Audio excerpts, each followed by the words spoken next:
നമസ്കാരം. മലയാളി വാർത്തയിലേക്ക് സ്വാഗതം. മലയാള സിനിമയിലെ സ്ത്രീകളുടെ പ്രശ്നങ്ങൾ പഠിച്ച ഹേമ കമ്മിറ്റി റിപ്പോർട്ട് കഴിഞ്ഞ ദിവസമാണ് പുറത്തു വന്നത്. അതിൽ വളരെ ഞെട്ടിക്കുന്ന പല വെളിപ്പെടുത്തലുകളും വന്നിട്ടുണ്ട്.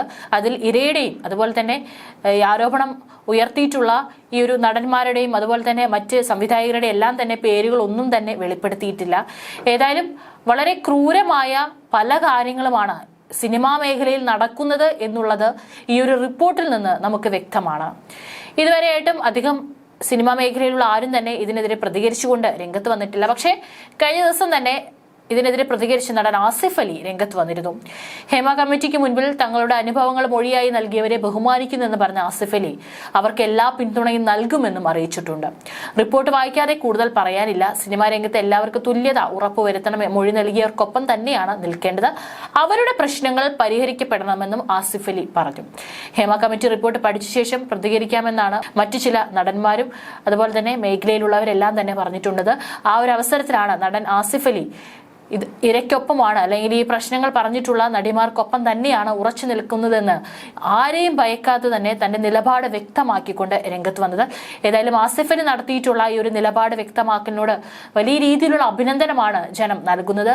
സോഷ്യൽ മീഡിയയിലടക്കം നടനെ അഭിനന്ദിച്ചുകൊണ്ട് നിരവധി ആളുകളാണ് വരുന്നത്. അതേസമയം അഭിനേതാക്കളുടെ സംഘടനയായ അമ്മയുടെ ജനറൽ സെക്രട്ടറി സിദ്ദിഖ് പ്രതികരിക്കുന്നത് കരുതലിന്റെ സാധ്യതകളെല്ലാം എടുത്തു തന്നെയാണ്. 15 അംഗ പവർ ടീമിനെ കുറിച്ച് എല്ലാവർക്കും അറിയാം.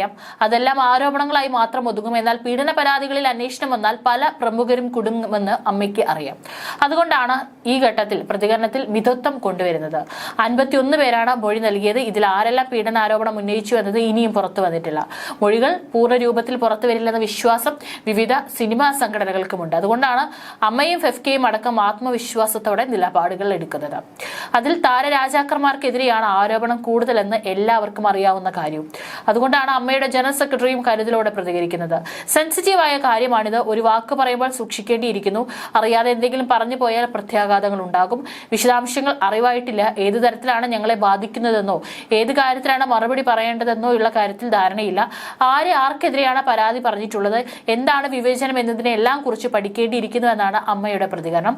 കാസ്റ്റിംഗ് കൗച്ച് പോലെയുള്ള ക്രിമിനൽ പ്രവർത്തനങ്ങൾക്കെതിരെ നടപടി വേണം. അതിൽ എതിരഭിപ്രായമില്ല.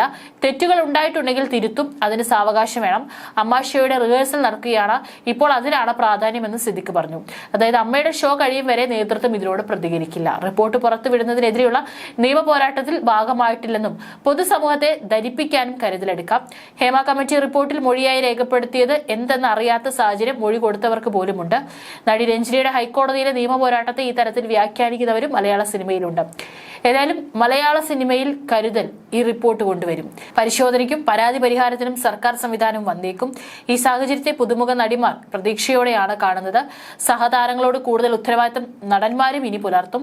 മയക്കുമരുന്ന് മാഫിയയുടെ സാന്നിധ്യവും ഹേമ കമ്മിറ്റിയുടെ കണ്ടെത്തലിൽ നിർണായകമാണ്. ഇത് സർക്കാരിന് ഇനി നേരിട്ട് ഇടപെടാം. ഇതിന് അമ്മയും ഫെഫ്കയും എല്ലാം അനുകൂലിക്കുകയും ചെയ്യും. ഹേമ കമ്മിറ്റി റിപ്പോർട്ടിന് മുൻപും പിൻപും എന്ന തരത്തിൽ മലയാള സിനിമയെ അടയാളപ്പെടുത്തുമെന്നും കരുതുന്നവരുമുണ്ട്. ഏതായാലും മോളിവുഡിൽ ഇനി പീഡകരും പവർ ഗെയിം കളിക്കുന്നവർക്കും എല്ലാം പണി കിട്ടാനുള്ള സാധ്യത ഏറെയാണ്.